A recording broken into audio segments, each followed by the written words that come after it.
Morning this morning. You're welcome to the press from Kaftan Television. And like I say all the time, Kaftan Television stands for King Adebayo Film and Theatre Arts Network TV. And we're broadcasting live from the Abuja studios. My name is Dayo Omoogun. And so immediately, right away, we will be looking at some of the newspaper headlines, and we'll go through them together, and hopefully by the time we're through, I'll have my guests to look at the headlines together. And we will be starting this morning with the Daily Trust. Now, the Daily Trust leads with 2 years after putting Tinubu on the scale. And then you have a picture story under that with Tinubu, General Gowon retired at the ECOWAS event yesterday. And then below that, you have a strip saying highs, lows of ECOWAS at 50. And then beyond that, you have, below that strip, you have expect groundnut hike. Ground rent hike, Wike tells Abuja property owners. Then you have 10,217 persons killed in Nigeria in 24 months. Amnesty International is the one saying that. And then you have Nigerian pilgrim returns missing 8.2 million naira to owner in Makkah. And then on top of the masthead of the Daily directly below the masthead of the Daily Trust, you have the worst is behind us. That's the president speaking there. And then you have military arrests 18 soldiers, 15 cops over supply of arms to terrorists. And then the last one from the Daily Trust is AFDB. Nigeria, 90 others elect additional successor today. And from the Daily Trust, we go to this day. Now, this day, has this advert of what the president has accomplished in the last 2 years, but now you have a strip on top of the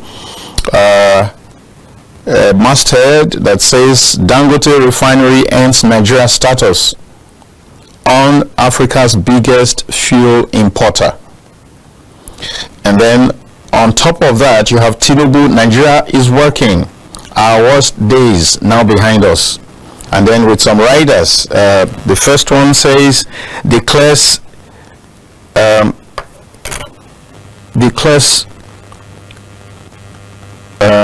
what's this? Zero VAT on food, education, healthcare, rent, others, and declares external reserves grew by 500% from $4 billion to over $23 billion. And the other writer says, Edu, impression Nigeria will borrow $25 billion in 2 years is erroneous. Says it's erroneous. It's wrong. And so we go from this day to the Nigerian Tribune. And Nigerian Tribune has this strip of promoting what Affair Babalola is writing. He says, Affair on Thursday, parliamentary power versus executive outreach, global examples and Nigeria's contrast. Well, and then on top of that, you have Emefiele appeals final forfeiture order on 753 housing unit estate. And then you have second anniversary, Tinubu declares economic reforms working. And then you also have riders to that says only alternative to reforms was fiscal collapse. And then reaffirms commitment to national to unity and national security and national development. You also have highlights progress made amid rising cost of living. That's it from the Nigerian Tribune. And then you go to the Punch. The Punch leads with May 29 speech. We are laying foundation for sustainable future, says Tinubu. President lists, that's one of the riders, President lists external reserves growth.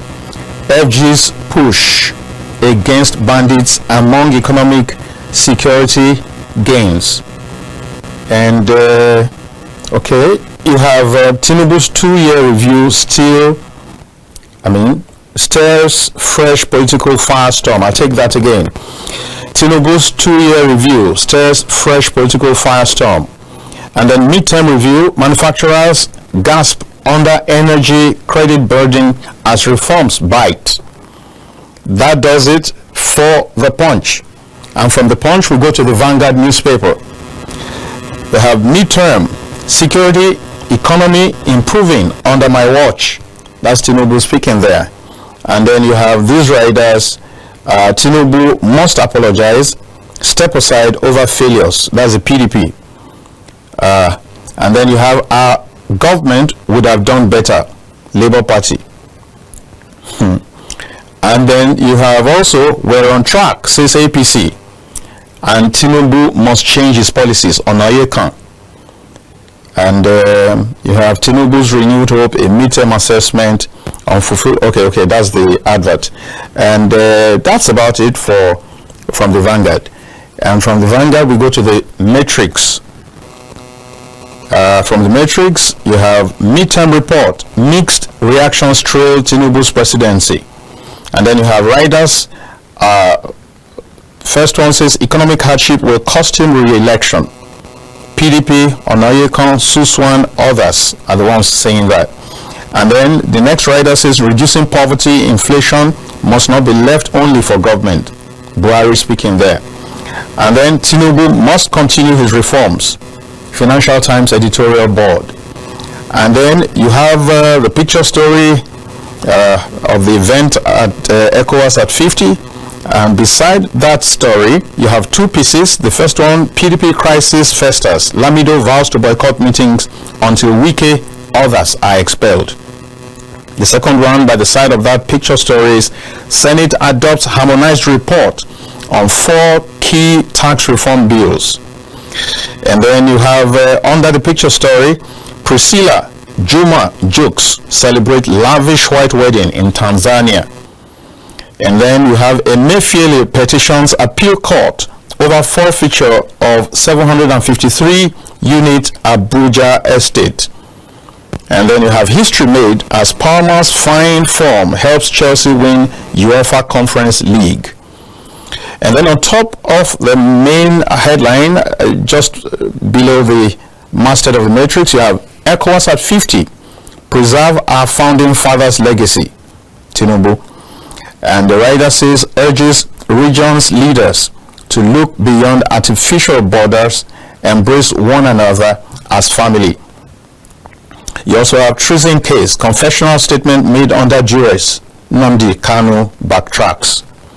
And then on top of the Matrix masthead, you have DMO reveals why Nigeria's 300 billion naira Sukuk offering was oversubscribed by 735%. And we go to the Daily Monitor.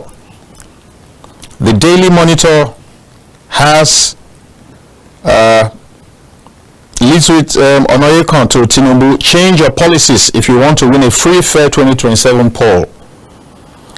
Where the writer says if president continues the way he's going, he won't win in a free, fair election. And then the second writer says Tinubu hasn't done well in addressing sufferings of Nigerians, according to Suswam. And then you have the picture story, the ECOWAS event, and then under that you have let's sustain legacies of ECOWAS founding fathers. That's Tinubu there. Urges regions leaders to close ranks, work together to ensure success of the economic bloc. And then you have on top of the masthead, FG Series 7 Sukuk offer attracts 2.21 trillion naira subscription. And then you have these 4 pieces on top. Why I did not attend ECOWAS 50th anniversary. Buhari is the one speaking there. Will continue borrowing within sustainable limits. That's Wale Edun, the Minister of Finance. And then you have this one says 4,169 teachers failed 2025 batch ATRCN's professional qualifying exam. And also you have do not patronize silver crown Ponzi scheme. SEC wants public. I guess that's it from the Daily Monitor. And then you have News Direct. From the News Direct, you have major leading headline, second year anniversary, our economic reforms are working. Nigeria on course to greater stability, Tinubu says. And then you have the riders, assures Nigerians their patience is not taken for granted. And the rider says over $8 billion committed to oil and gas sector investment in 2025. And then you have the last rider there, says new fiscal policy will guide fair taxation, responsible borrowing. And then you have some three pieces under the picture story there. You have Lagos disburses over 15 billion naira to 6,024 retirees, tackles pension backlog. And then you have Tinubu's second anniversary, promise made, promise kept. Also, you have US hails student visas globally, imposes restrictions on foreign nationals. And then on top of the masthead, you have Governor Biodun has brought monumental growth to Ogun. That's Dibasco speaking. And then you have Dangote Cement rewards distributors, customers with CNG trucks and cash gifts worth 11 billion naira. And then we have Al Jazeera, the Al Jazeera Nigerian newspaper. You have the leading headline here says fresh loan request. Federal government 10 states to benefit from $21 billion borrowing plan. With a rider, proposed loan to be sourced from World Bank, AFDB, China Exim Bank, others. And then you have this.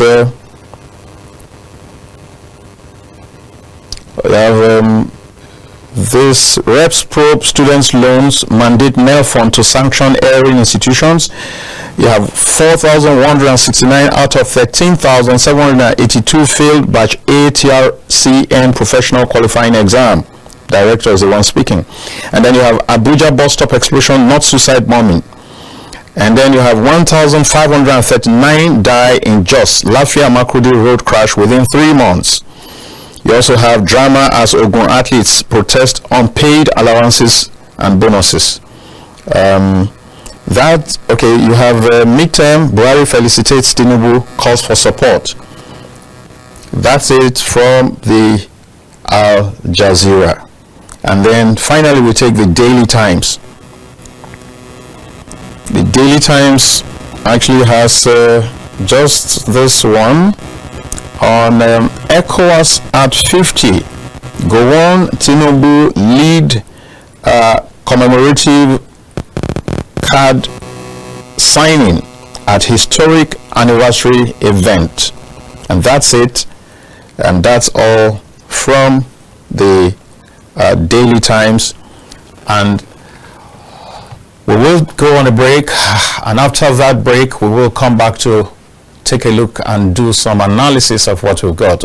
Of course, as you can see, the major headline that runs through the gamut of papers is the midterm assessment of the president, the midterm speech or May 29 speech of the president, where he has promised certain things, zero VAT, for example, on food, on education, and a number of other items.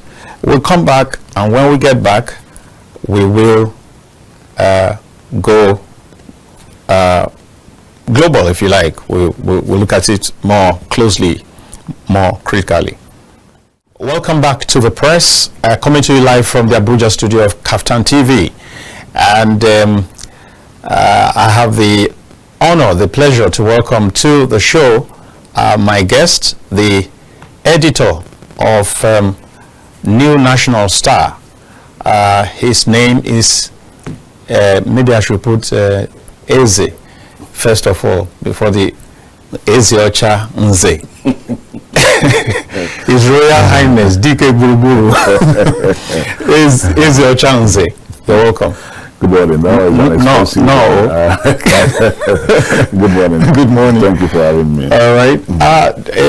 Exactly a week ago, he was here and he did a great job, and we had to go look for him again so he could be part of this. So we're excited. We thank you for coming. Thank you. And let's hit the paper straight away. All right. One major topic, one major headline that runs through almost, in fact, all the papers has to do with, of course, today is May 29th. In those days before Democracy Day was shifted to June 12th, today would have been celebrated as Democracy Day. Yeah. And so the president has given a speech to mark the day he came into office. And then also people are speaking and assessing and saying whether he has done well or not. And now this is 2 years of President Tinubu's administration. What are your best memories in these 2 years? I mean, positive, on the positive side. Yeah, on the positive, I'll first of all start by congratulating the president for at least marking his 2 years in office. Right. By this time, May 29. By this time, yes. 2 years ago, 2023. Everybody was at Dayo Square to hear our new president speak. Yeah. And he spoke, and the nation became something else. But that's notwithstanding, is a very, you cannot rule out the fact that there has been positives as far as this administration is concerned. It is just that the president, his media team and his supporters have maintained that he made a battered economy. Just as the government he succeeded. Government is a continuum, so you must receive both the assets and liabilities. The president has recorded some strides, giant strides. We have to commend that. It's just that the level of insecurity in the country has overshadowed every other stride the government has made. For example, just about 2 weeks ago, there was this report of paying of all IMF COVID-19 loans. That's very commendable. That's huge. And despite the fact that the economy, the revolution, the reforms in the economy have not, effected any change on the street. But you cannot rule out the fact that this government, unlike the one he succeeded, has brought people who know what it takes to man the country's economy. All right. And I strongly believe in their statement that we should give some time that things will improve. Giving it to him, the economy has changed, but still to give an impact in the lives of the people. Yes. But you can see that even not only in local tabloids, international media houses are commending the improvement in the nation's economy. But what we are now pleading is, begging, is that they should raise the tempo to make sure that it reflects on the people that this economy is about people that are on the street. It's about you and I. It's about how we feel. It's about what we buy in the market. It's about what we sell in the market. So it's about food on the table. Food on the table, yes. Ability to pay for Medicare. But generally, we still have 2 years to go. We pray that with the little improvement we have seen, that we pray that in the next 2 years, it will reflect to people to come and say, yes, that time you were telling us to exercise patience. This is our patience we are now seeing. We can see the fruit. Yeah. All right. It's 2 years now, 2 years anniversary of the statement, subsidy gone. That hit the nation really bad. That is why I said by this time 2 years ago, we had a the speech from our new president.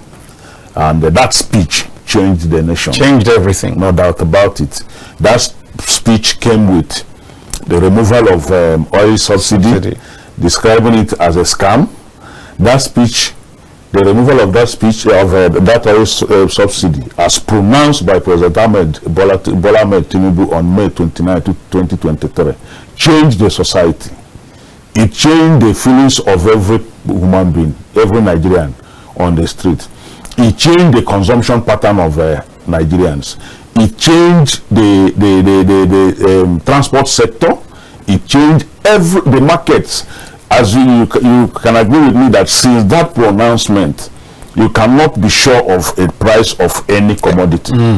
You can go to the market now and buy this phone at a particular price and come back in the next 20 minutes to buy the same phone. They will tell you the price has changed.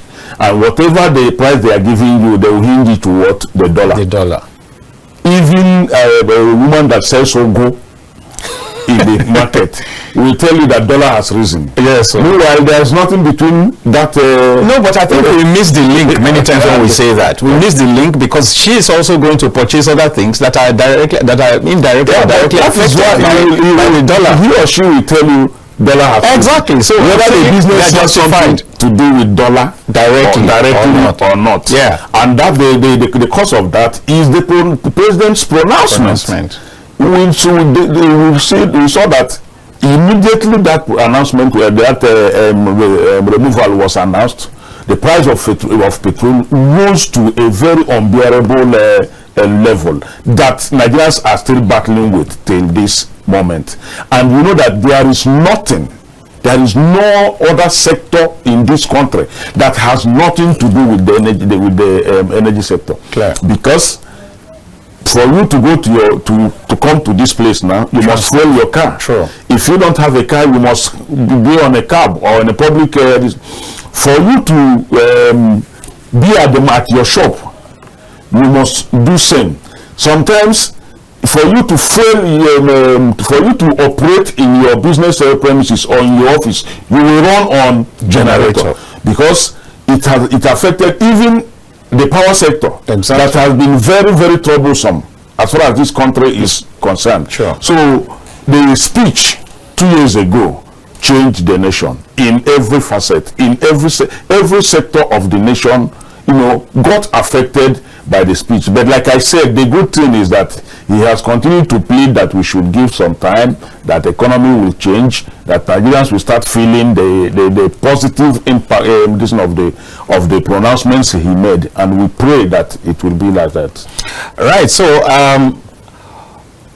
if according to his promise, we are beginning to see some tiny flicker of light, I don't know whether you agree with me, in the area of oil pricing, for example, fuel pricing, when we begin to see Dangote's intervention and how over the last 1 month there have been at least 3 price reductions, which for many Nigerians is a signal, it's an indication that indeed the price may come down to an affordable level over time.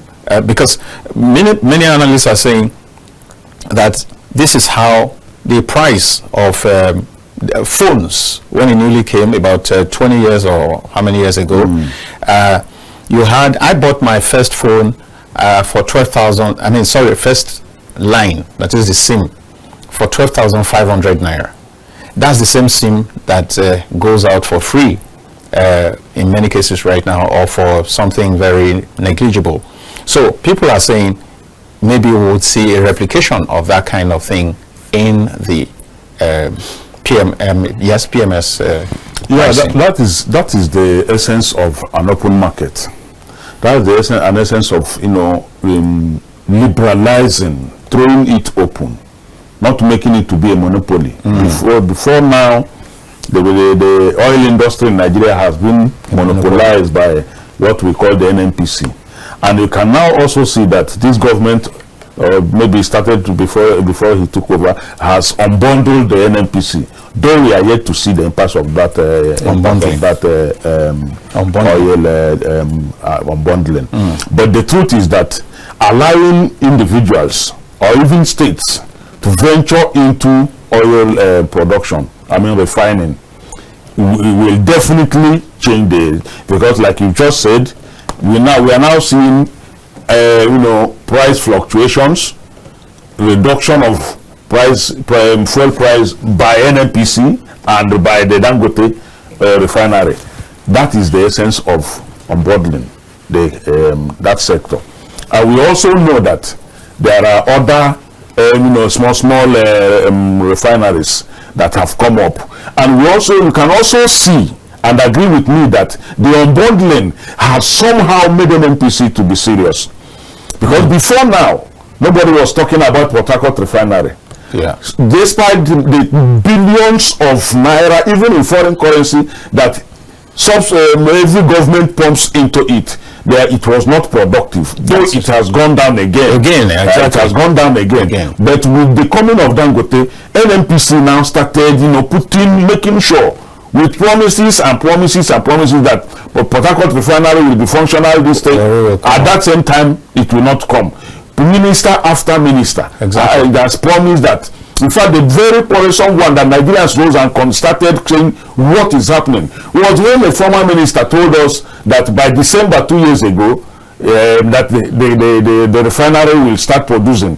But that December ended, nothing happened. Another date of June was given, nothing happened. But I think it was those reactions, those criticisms that now made them to say, oh, this thing has become too much. And with the coming into the market of Dangote, so there's competition now.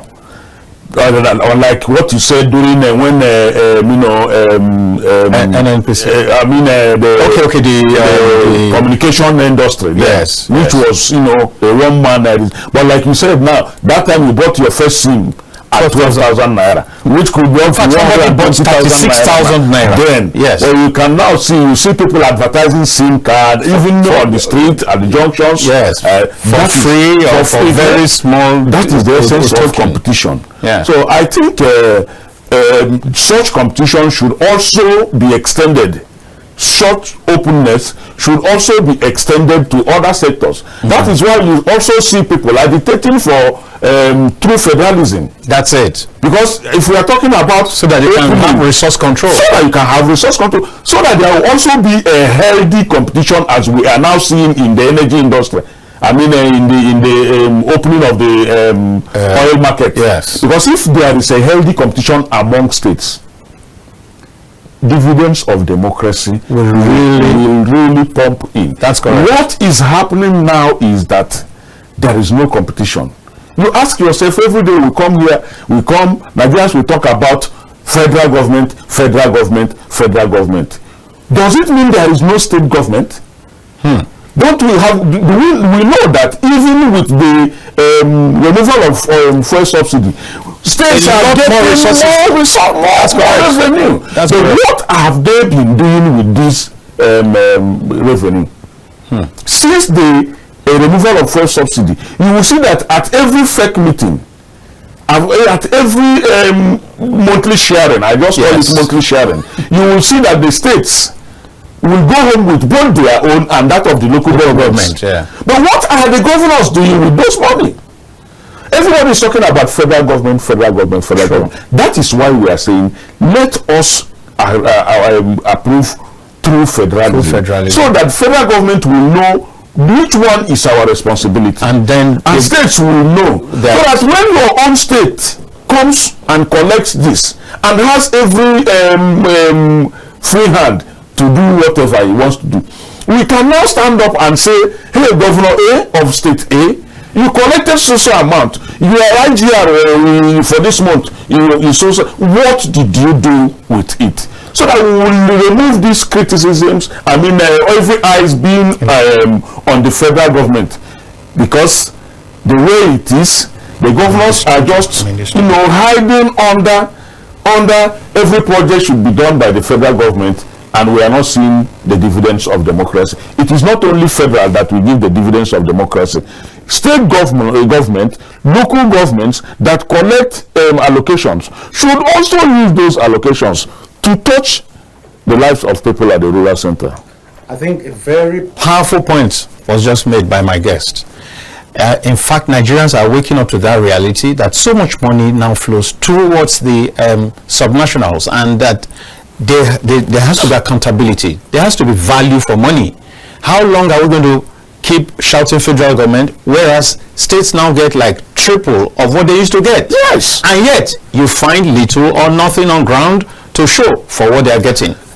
I think that we really must go in that direction and begin to showcase and begin to put under the spotlight what the states are doing or not doing.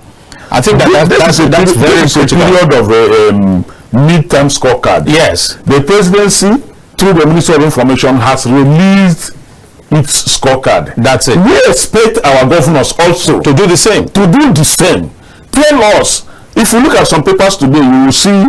Yes, most of the papers. Yes. The presidency, through the Ministry of Information, and that man is doing a very good job. He's portraying the image of the president, the Minister of Information, Mohammed Idris. That man is doing a very good job. He is portraying the image. He has rolled out what government has been able to achieve. Federal government. Yes. What stops the state government from doing this? From doing that. Let your people know what you have done with the money you come to Abuja to collect every month. Let your people know. Tell us how many roads you have constructed. Tell us how many health facilities, general hospitals. Tell us how many, the number of people you have employed. Because there is money in these states. Let us stop focusing everything on federal government. I think we will now start beaming our satellite on the states. And clearly, to really justify this position, you can see a few states where real action is going on. I mean, if just a few days ago I was reading in the media space how wonders are happening in Abia compared to what they used to experience in the past. Yeah. And then you have a few other states. Of course, Lagos has always been doing well for quite some time. A lot of work has been done in Edo, and so on and so on. And Delta too. And Delta too. So the type of project infrastructure development that is going on in Delta. I think these are some states that even Enugu too. Great job. Yes. Other governors should follow suit. But it didn't stop there. You should also let the people that sent you there, people that voted, let them know what exactly, because you owe them transparency and accountability. Yes, it is their right, because you are superintending over their resources.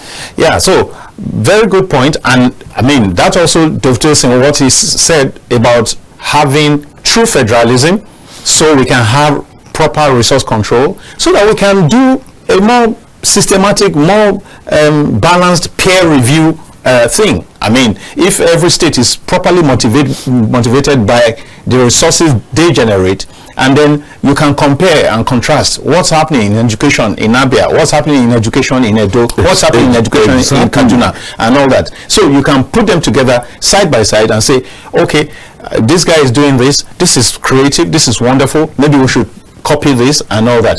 So I think that indeed is made a fantastic point about the resource control thing. We also need to give that some attention. And I do know that during the campaigns, I think that this same president did say something about resource control, or the party was very much at home with the idea of resource control, if I remember correctly. So let's hope that in the days ahead, some of these things will, I think that we can even allude to that by the current tax bills that have just been passed. That is also that's a measure so let's hope that we will continue in that direction and that things will get a lot better. Now, quickly, Nzeh, let's take a particular sector. How do you see the human rights records of this government in 2 years? Well, you see, the government has maintained that it protects the rights of the people that ask them to go and do this job for us. Yes, the human rights record, as far as this government is concerned, is I can say it is with mixed feelings. Mixed feelings in the sense that, especially, I will take my own profession for example. The government despite its assurance that it will be media friendly, we know that this government has arrested, detained a number of media professionals, to the extent that you will now find it difficult to pursue a story.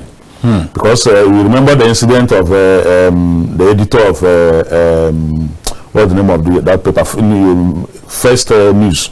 Okay. The editor of First News that was weeks away without his family knowing where he was. We also saw the Gestapo approach that was taken done to one of our colleagues here, Madwan Onora. You can name even at the state level. Yeah. So I think in that area, the government has not fared well, though, despite the fact that they have promised a good relationship with the media. There is also other areas of abuse of human rights. I think that by international standard, if you feel that somebody has infringed on you don't detain the person without take the person to court, let the person. And also talking about the new law, the cyber law that just passed, I think it is also a law that should be looked into, because with such law being passed by the National Assembly, and if assented to by the government, it will also infringe on people's rights. It will also gag the media. When we will now say people should not put one or two things on social media, I think it is not good. It is not a favorable law, especially to the profession of journalism. Well, while that is correct largely, is it not also justified on the basis of how some people currently use social media in promoting a whole lot of negativity, in promoting false narratives and all that? Don't you think that maybe they could moderate it? That is, I agree with you that a lot of people have abused the social media. Clear. That is, there's no doubt about that. And I also believe that part of the cause of this is because we don't have consequence for anything action. You cannot say because you have a mobile phone, you become a publisher. It's wrong. I think what the government should do is, instead of passing obnoxious laws, they should reorganize the social media. They should not, because of one or two people's inadequacy, you will now use it to clamp down on everybody. I think the social media, like other countries have done, so many countries have done that, they should revisit the structure of the social media, the usage, so that you cannot, because of social media, malign somebody, slander somebody. Exactly. And like you said at the beginning of this, maybe they should make examples of a number of people. Exactly. If somebody offends, pick the person. Let the person explain why you should put such fake news. You know, when the former APC government of President Muhammadu Buhari was talking about, holding workshops, seminars about fake news, it is true that fake news has taken over the space. But I think you don't just say because A is a propagator of fake news, you now use it to close the entire reform it, reorganize it, make sure that whoever does this should face the consequences. To act as deterrent. So others. Because if I commit and the problem, the challenge we have now is not only about human rights. Yes, on a general people move on. If you commit an offense in Nigeria, you get promoted. Look at these people that say that they are our parliamentarians now. Trace their records back. A lot of them have cases with EFCC that are still and they are principal members of officers. So because there is this lack of will to prosecute and ensure that prosecution gets to the logical conclusion, that is why we see the decadence, the decay in every sector.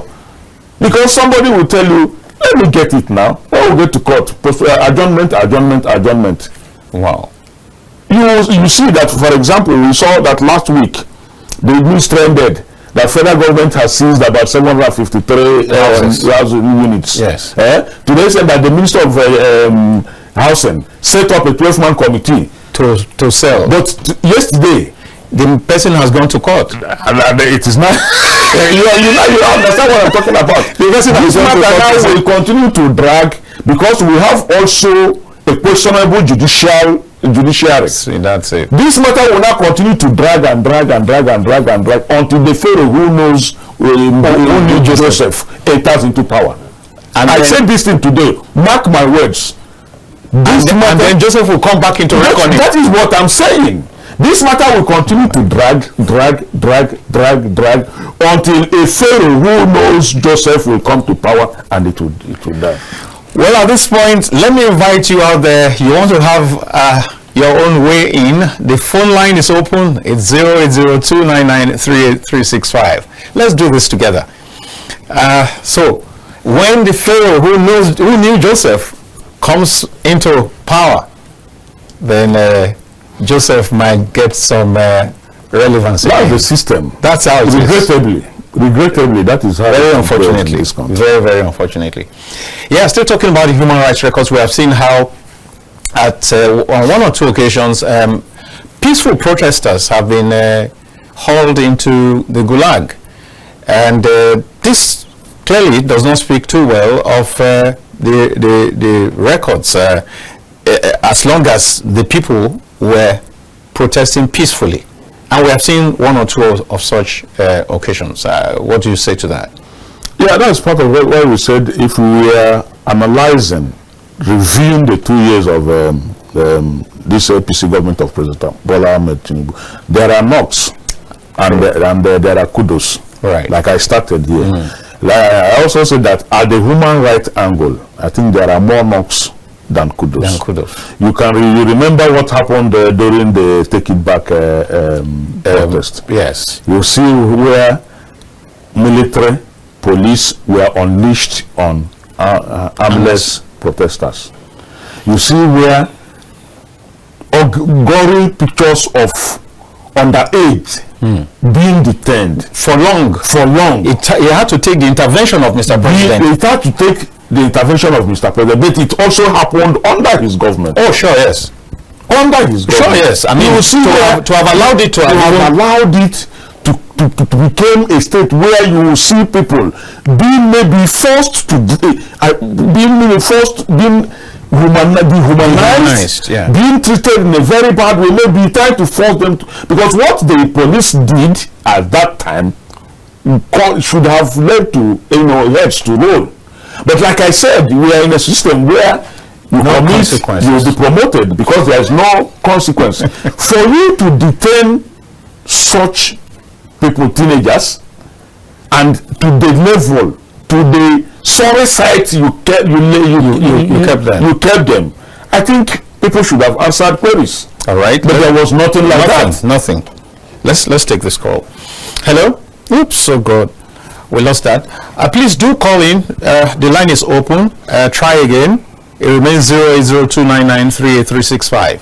Now, so no heads rolled, no queries heard about, nothing. Life goes on. That is the system in Nigeria, because that is also why it has permeated that same system. It has permeated also into other sectors. That's why we are talking about corruption. Since this fight against corruption, can we say not only with this government, the previous government, can we say this is one figure that has gone to jail, except the likes of Dayo and the likes of Joseph Carlo, even with that, eventually came out. Yes. Now he's enjoying himself. We can't even count Yame and others. But they also did not serve the jail term as it was pronounced because of this presidential pardon. We should not be. But are we now talking of presidential pardon being meted out to some people when some who committed more than these ones are still moving freely. And those who even committed far less are rotting in jail. You can imagine a situation where in some metro stories you see that man, they will sentence to 6 months in prison for stealing radio. You want to go off yam. Meanwhile, somebody we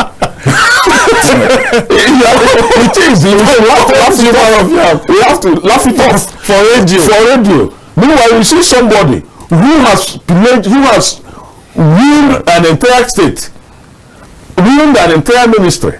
We are in this country when an individual told us that Nigerian Airways will fly before we leave this administration. One day to the departure of that administration, Nigerian Airways flew. Yes. And that was it. And that same person is a free man today. He promised you that Nigerian Airways will bring back Nigerian Airways.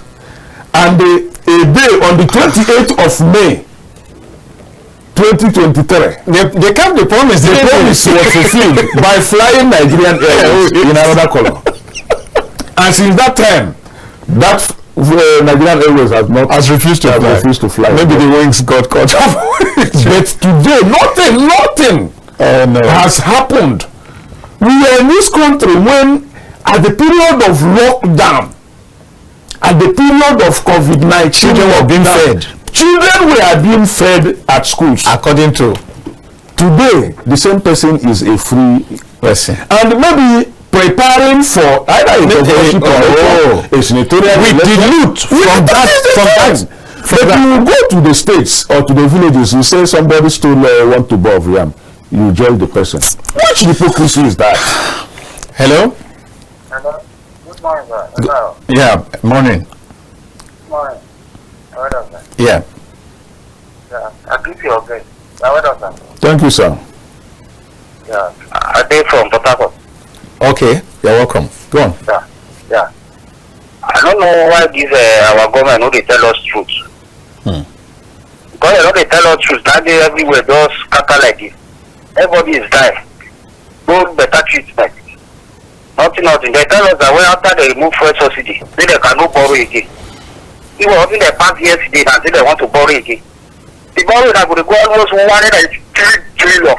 Where they are pushing, how do you pay it? There's no job. So many companies are shut down. How do you pay this? It's just that the MTS, anything can be like the MTS, cannot be. Because all the plan, all the problem is for the oil software. They cannot blame the thing come down. See Dangote, just a frustrate Dangote. See the refinery for Port Harcourt, there's no working. The other day, once I just say refinery cannot work. Everyone say it's lying. Is it working? And they don't shut the case down. How do you move forward? You share the money for all those governors. They cannot do it. You know that their politicians did do it. Those ones want to share it for this process for Dangote. Let this one come down. If this one come down, now our naira will get weight. Let the naira get weight now. Before it comes down, everybody shouting, this, it will come down. They cannot do it. They can drive for this one, they do this. How do you do? You don't need to talk. And people go know what you're doing. They know that you're trying. Money tonight is everything. Not better clothes. You don't want to buy clothes now. You don't cannot work. See this MTN. Cannot cost. They have money. It is not working. And you go just cut your money. Nobody is talking for anything. All right. Everyone is not a punish it. They say, so when you buy fuel, maybe you don't want to do fuel now. You remove the 30 naira. They will reduce. Maybe you want to increase the fuel, more than 100%. All right, Ade, we'll have to leave it here. Thank you very much. All right, thank you very much. Thank you very much. Okay. Okay, sir. All right, thank you, Ade.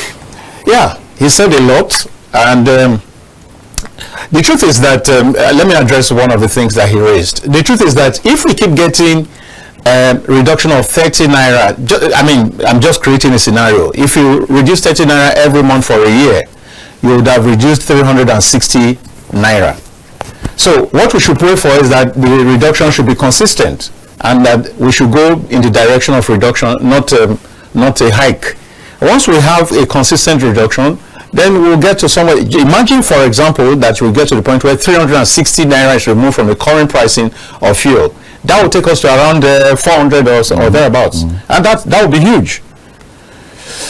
Hello? Hello. Good morning. Yeah, good morning. Yep. I am Ezeocha is my name. I'm calling from Suleja. Go on, please. Yes, honestly, I want to be very straight. The Nigerians are suffering. Only few are enjoying in this current regime. Let us be factual. I live in Suleja, a satellite town to Abuja. I believe that you are hearing from Abuja now. Correct. You discover that from Suleja to Abuja, to have people that are working in Abuja before, in the city, so to say. They pay maybe just 300, 400 to and fro with what they will put in their stomach to keep the body and so going. Maybe with 1,000 naira, they are done. Immediately this administration started 2 years ago, that same money cannot even manage what they will feed on outside the transport. So if I must leave Abuja to go and work, you want clerical work, small work somewhere that I'm paid 30,000, 40,000 as it were in those days, that they are managing like that, even less than that amount. Now, transport from here to Abuja to and fro is not less than 3,500. Outside feeding, 4,000, let's say 4,000. 4 times 30, how much is that? And how much is that person, receiving? Let us be factual. Our economists, where are they? Are they calculating based on the ordinary citizen, how they are feeling? Every person just look at it as if the economy is good. Fuel was how much? Where they remove subsidy for any good reason. But is that reason good enough for us now? Translated to what we are expecting. Our expectation is not just even on Tinubu before. It was on our own refineries. Corruption has killed our refineries. One man came up to help us, and they are fighting him tooth and nail. He's not really operating comfortably. What are we saying? And look at the cost that they are fuel. They say they are reducing. How significant is that reduction? It's just almost the same. Transportation remains the same. Subsidy remains the same. Abel, I must let you go now. Abel, I must let you go now. But I want to encourage you to let me go because this. So, yeah. Abel, if you're still watching, this is a response to one of the things I try to do the same when this same matter that you raised. I've said, yes, it's insignificant right now. But if we continue on that trajectory, very shortly we will have a situation where 200 naira would have been removed. 360 naira. Just consider a situation where 360 is removed over the next 1 year. We will be going back to the pre-Tinubu administration prices, which will usher in a breath of fresh air. So I think that we should not be too pessimistic about these things. I think that we should thank God for little mercies so that we can get the showers. Where you have the mercy drops and you say thank you, then you prepare the ground for the showers. I think that we should adopt that attitude because it can be worse. Right? It can be worse. Yeah, what Abel and the man that spoke from Port Harcourt are emphasizing is that anything that goes up in Nigeria doesn't takes come time down. before you had Abel is very correct, and yes, there has been little reductions in the fuel price, but has it reflected to into the society? No. When fuel price was increased to 980 naira. Transport fare rose. Prices of food rose. Yeah. When it was reduced to now, it goes for 895 naira at NNPC and 910 at the independent marketers.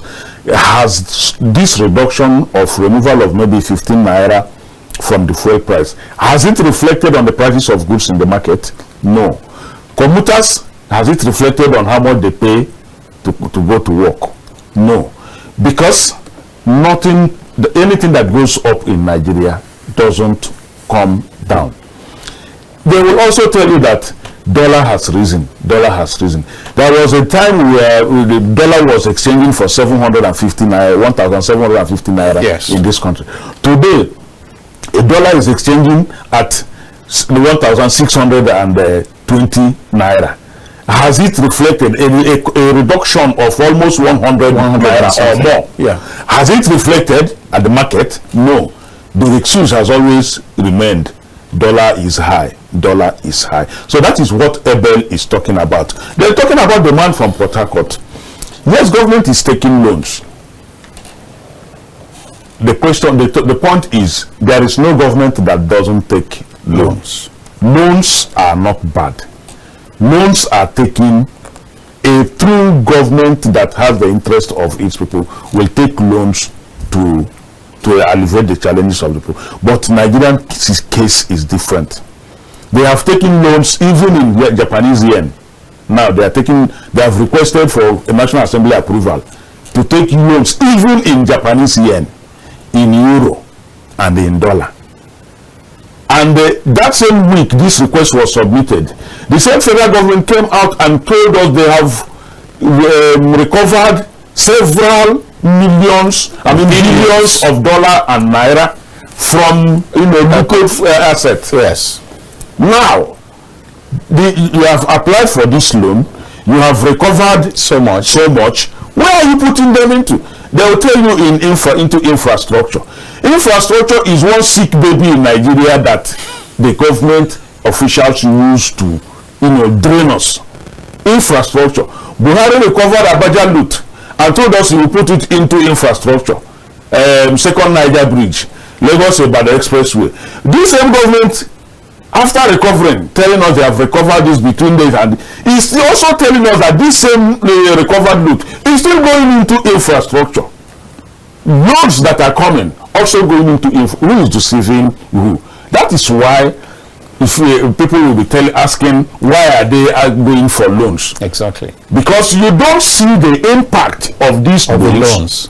But if there is good road, if there is good road for, especially at the hinterland, where people will do their farming and see road to go to market to sell, you have good access road, you have a reduced fuel price, you have reduction in the price of goods. Then when you come and tell people that these things are products of the loans we received on your behalf, people will now be able to say, yes, you have done something.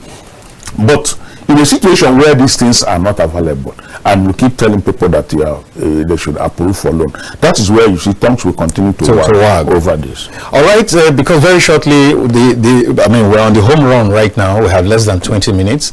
Where Nzeh, would you expect the president to do some quick work? Because again, we are already 2 years into the administration, and as the tradition in Nigeria, very soon everything will go into politics mode.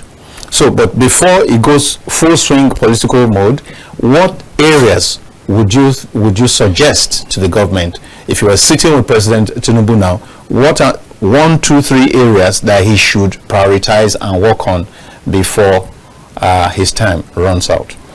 Yeah, number one, I know that our president is a politician. If he were not one, he wouldn't have emerged. He would have maybe concentrated on his business and his job. As a politician, I will urge. Last week I said it here that after politicking, governance takes place. I think we should stop. President Bola Tinubu should not allow people to push him deep into politics this time, because he still has 2 years to govern. He should tackle governance squarely. I'm not saying as a politician you should not be oiling your, but the way it is going now is like they are forcing him to abandon governance and face politics. By the comments he recently made at the APC summit in the Villa, you can see that he's talking about politics. True. So I think he should retreat a little from politics and focus on governance. Secondly, we have a teething challenge in this country, and people are now feeling, are we overwhelmed? Have we abandoned it? Insecurity is a very big menace in this country. I think with the remaining 2 years, the president should use it to focus on flushing out insurgents, because they are gradually taking over, moving into almost every zone. Some zones have already been overrun. So I think if the president should pursue welfare and majorly make sure that no Nigerian state should be, like the governor of Borno said, no Nigerian state should be under the control of terrorists or bandits.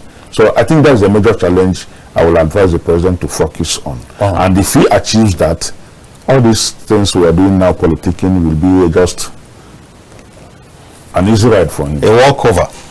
All right, so he has prioritized security. So, Mr. President and your team, that's your job there. After all, even the Constitution says that the primary purpose of government is to provide security and welfare of the people. So that's the most basic, and I can't agree with him. I mean, I agree with him entirely that security, or whichever angle you want to, insecurity is a major issue that needs to be dealt with, because it touches every other sector. Because without security, there can be no progress, there can be no peace, there can be no progress, and all that. So I think also that we need to emphasize that the power sector, electricity, needs some kind of emergency attention. A situation where people have to power generators to run their barbing salons, to run makeup centers, to run those small businesses where people cannot study with light, even just electric bulbs and maybe fans. People can't have it for weeks on end. It's not something that should be mentioned concerning Nigeria.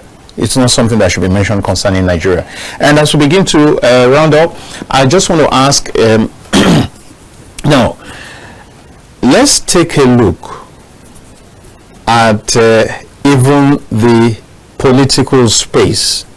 Do you think that this government, maybe you take it alongside, you talked about the media before. Now, do you think that this government has been tolerant of other political players after this call? Hello? Hello. Hello, good morning, sir. Good morning. It would be a great pleasure if you could cut down the volume of the TV set and maybe move away from it. Okay. Thank you very much. That has been done. All right. Yeah. Please, I want to... Tell us your name and your location. Okay. I am Ochi Ocho. I am from Benue State, Makodi to be precise. All right. Go on, please. Thank you. In fact, I want to appreciate this your guest. He is somebody that is very unbiased and eventually talks like a true Nigerian who has no leaning on any politics or any individual or whatever. Very nationalistic. Honestly, I appreciate you too, Kaftan Television. Right. Thank you. This issue about Nigeria, we have listened to people who complain the gradual rate fuel is being reduced and all that. It's not reflecting actually on our national life in everything we do. Government should be serious about this fuel issue. It is the bedrock of virtually every business. Everything revolves around it. Then, secondly, if this government wants to do something that can bring them back, because a lot of people are pissed off, this insecurity is another thing that can affect a lot of change in the prices of goods in the market. If food can be cheap, for instance, and transport can come down. Because this idea of pumping money into Port Harcourt refinery, Warri refinery, Kaduna refinery, this government is not serious about this corruption thing. We are just another government of corruption, whereas you are still dwelling on the same thing. If this fuel thing, we can work on these refineries, make fuel available, make price reasonably come down, and fight insecurity, this government will likely come back, and people will be happy for it. Thank you so much. Thank you very much. Yeah, thank you. So I was asking about the tolerance level for other political players, and also how do you think this government has fared? No, not you. How do you think this government has fared concerning corruption? Two things just before we go. In the area of corruption, I will just make, not categorically anyway, but I will make my decision that I have not seen any fight against corruption as well as this government. In spite of the amounts that the president talked about being recovered, it's not the amount not only recovered under this government. All right, okay. Okay. Yes, we have a new sheriff at the EFCC who is trying his best. But like I have said, even as the EFCC have been charging people seizing one thing or the other, has there been any final judgment? There has not been any. Do you know that it was in this government that a certain minister was sacked and being investigated for an alleged embezzlement? Yes. Today, what has happened about it?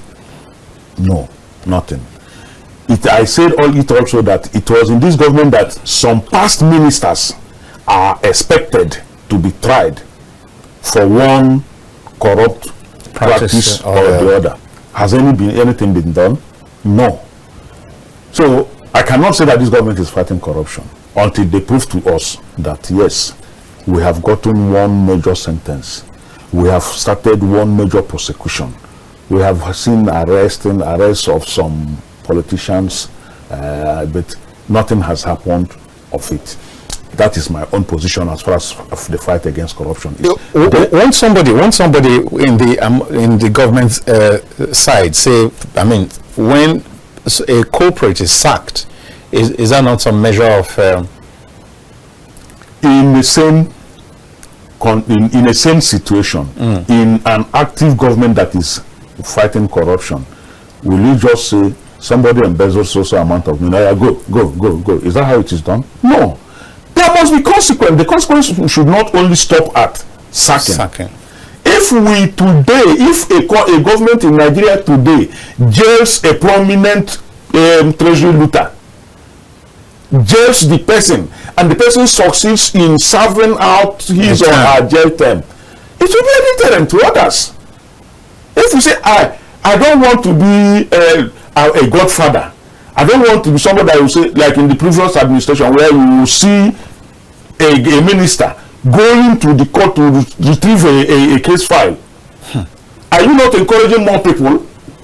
That was what Nigerian judiciary did under Buhari.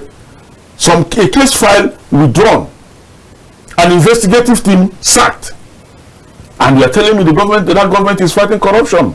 No. No such brazen acts have not been repeated yet. But we have not seen the will in this government to prosecute those who have been accused of doing one embezzlement or the other. We were in this country when a certain accountant general was accused of embezzling 80-point-something billion. What has happened? No, nothing. He is now a king or a chief or band. Serious? So what are we talking about? Is that how to fight corruption? No. When we want to fight corruption, and like I have always advised, that government should pick one sector, cleanse it, and take the glory. And say, when I was in power, I transformed this sector. And if you understand, there are so many things that are facing you. Yes. I bet you cannot deal with all at the same time. Just pick one. and squarely let me do this one and take that glory, so that when I leave office, I can be bold to say, this so thing is attributed to me. For example, now, when you say the PDP government of President Olusegun Obasanjo, you will be bold to say that all this phone, yeah, that's it. He has taken that credit. True. So do one and take the credit. Nothing. The relationship with other political parties. Yes. This is a democracy. Democracy deals with political parties and politicians. And the duty of every politician during election is to outwit his opponent. Sure. I think that is what the government is doing. I don't also, yes, I can agree with some allegations that, the government is trying to, reduce the strength of other political parties. I also know that if ADC, for example, is the ruling party, he will also wouldn't want the opposition to raise its head in order to take over power from him. What is happening at the political this thing is one party trying to outwit the other. But I am also blaming those who feel that you have a ticket, a mandate from a political party, and you also have what it takes to retain that mandate. What it takes to retain that mandate is dividends of democracy. Performance. And when you fail to perform, you now feel that you move to Party B, because Party B, what they call federal might. There have been some states that don't believe in federal might. True. So don't think that when you defect, that guarantees you a return. No, I have said it severally at several areas that there are some politicians, there are some National Assembly members today that did not win the election because of their effort, that won the election, that are members of the Senate or House of Reps today because of the face of a particular man and a particular political party, and you have defected now. Of course, you have constructed your political coffin, because a very good number of them don't have the capacity to get votes. Some can't even win on their own. Some of them cannot even win their wards. Let us wait and see in 2027 if those who have defected will even get the APC ticket or the ticket of the political party there. After all, they met some people in the party. I said it last week, that is in every political party, even at the ward level, at the local government level, at the state level, there are co-founders of the political party. And you are coming in now, you have defected, you are now a co-joiner, and you think that every other person will relax and say, hey, because he came from the House of Reps, take the ticket. It will not happen. It will not happen. All right, I guess we need to begin to go right now.